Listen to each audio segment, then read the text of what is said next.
The Selfish Path to Romance. Download Chapter 1 for free at drkenner.com. Cynthia, you're having some questions about your son? Yes. Yeah. How old is he? He's 14. He's 14 years old, and tell me what's going on. Oh, he just confided on me.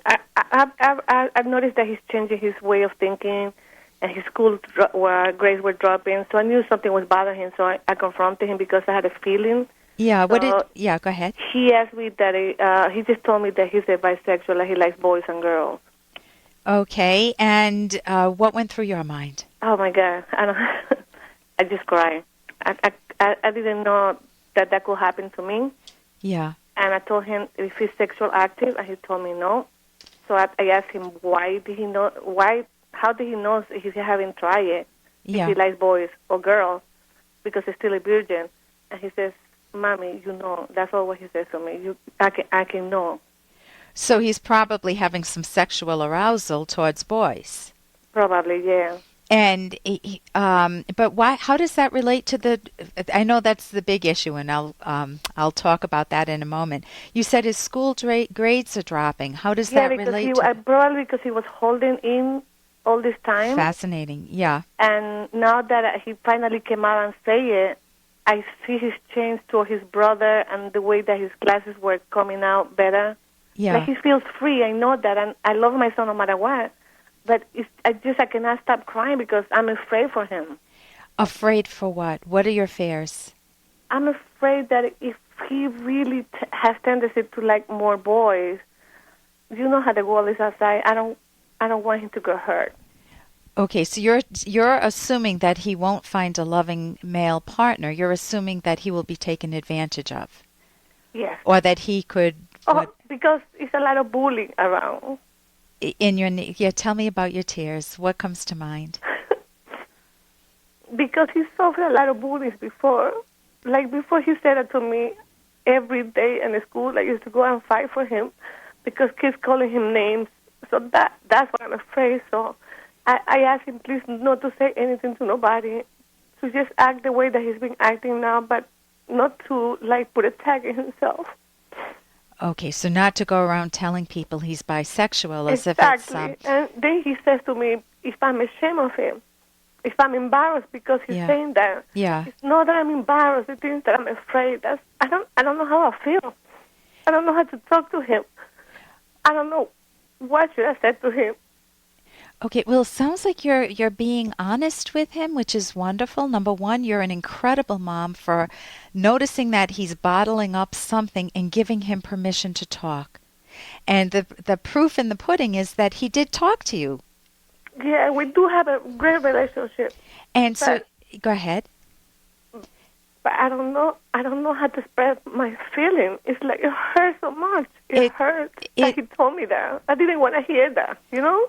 It's shocking to most parents who hear that. You know, especially if they've grown up with their idea that their son will get married and have kids, and now they're thinking they're bisexual. It still means he's attracted to women, right? Yes, yes. And he's still so very young. Yes. And as a therapist, it was when I would see teenagers in my day and age not come in saying I'm bi.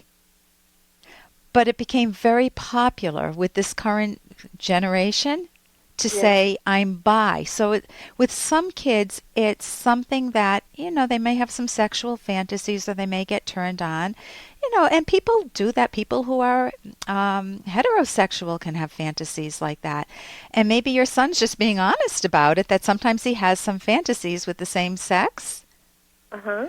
And that it may be something that he doesn't have going forward, or it may be that he turns in that direction. But the key point is your wonderful connection with your son, that he can talk with you. Yeah. And that gives you the opportunity to share with him that it's not that you're humiliated or embarrassed, you're shocked. I mean, he sees that, and you can certainly share that. But what's going through your mind is more of the bully theme, that you want so badly to protect him from being taken advantage of, because in his school there are bullies, if I understood you correctly. Yeah, especially this area where I live, they're very homophobic to me. And so they would pick on him. Yeah.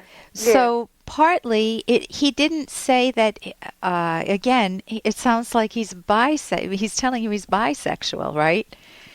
And he's only 14 years old. Yeah, that's what my husband said, that maybe he's confused. He doesn't really know what it is.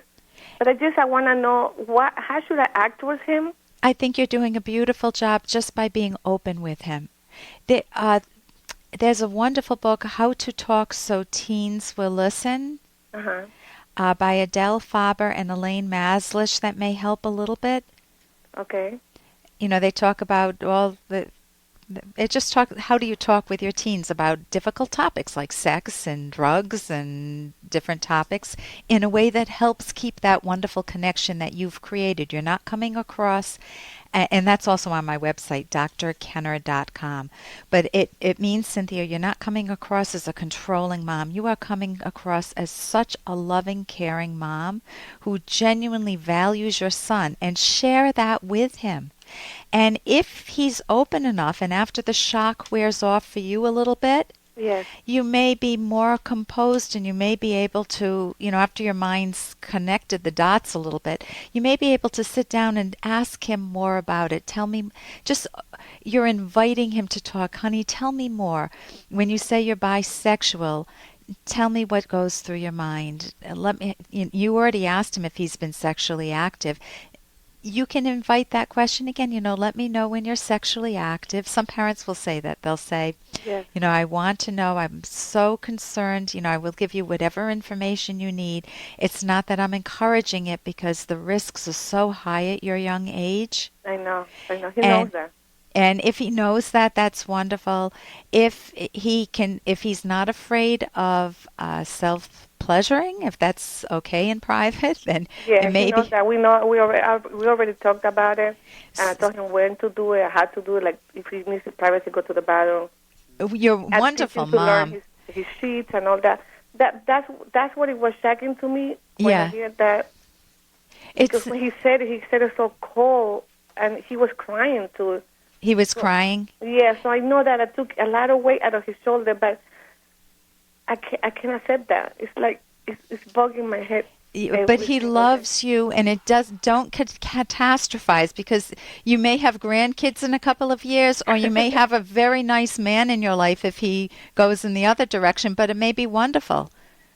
Okay. But don't catastrophize, because he's way too young, and the thing that you have is what most parents would long for, Cynthia, which is a very, very caring relationship with your son. As long as you can keep the doors of communication open, and he knows that you value him and care for him, and you give him some guidance about the bullies and keeping this part of his life private.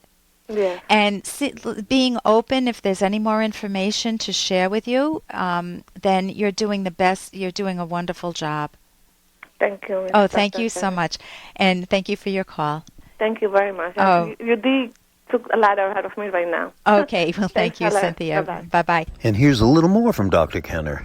Stop it! Why can't I just have a normal boyfriend? Why? Just a regular boyfriend who doesn't go nuts on me. And that's from As Good as It Gets. And we've all been in situations where we're with somebody who goes completely crazy on you, whether it's a parent, whether it's a sibling, whether it's a friend, or whether it's a boyfriend. And you decide to keep the relationship. I mean, sometimes you can't change it if it's a parent. But what do you do when someone acts highly irrational and you don't know how to cope? You first need to be able to name that this is irrational, this is not fair to me, and you need to be able to tell yourself that I don't want to assume that I'm as bad as they're saying. They're losing it, it's not me, assuming you haven't done anything to cause that intensity. And what you say to yourself really matters. If you go down the path of beating up on yourself, I'll never be able to change, this is all I deserve, or you engage in some other negative self-talk, then that's where the real damage is done. You can't control somebody else, but you can control your own thinking, and you want to make sure it's anchored in reality. For more Dr. Kenner podcast, go to drkenner.com and please listen to this ad. Here's an excerpt from The Selfish Path to Romance by clinical psychologist Dr. Ellen Kenner. Beware of infatuation based on looks. Foster met Juliana when she waited on him at a bar. He discovered that this gorgeous, seductive woman with long, silky hair, blue eyes, and a beautiful smile was an aspiring Hollywood actress. Foster courted her ardently. She was short of money, so he convinced her to move in with him. He bought her flowers, cooked her meals, bought her new clothing, and loaned her his car. He was ecstatic when she agreed to have sex with him, but her sexual response was mechanical, lacking in intimacy. In the back of his mind, Foster knew something was missing in their relationship. Juliana came home one day beaming. She had gotten her first small role in a movie. The following day, Juliana ditched him for an up-and-coming young actor. You can download Chapter 1 for free by going to drkenner.com, and you can buy the book at amazon.com.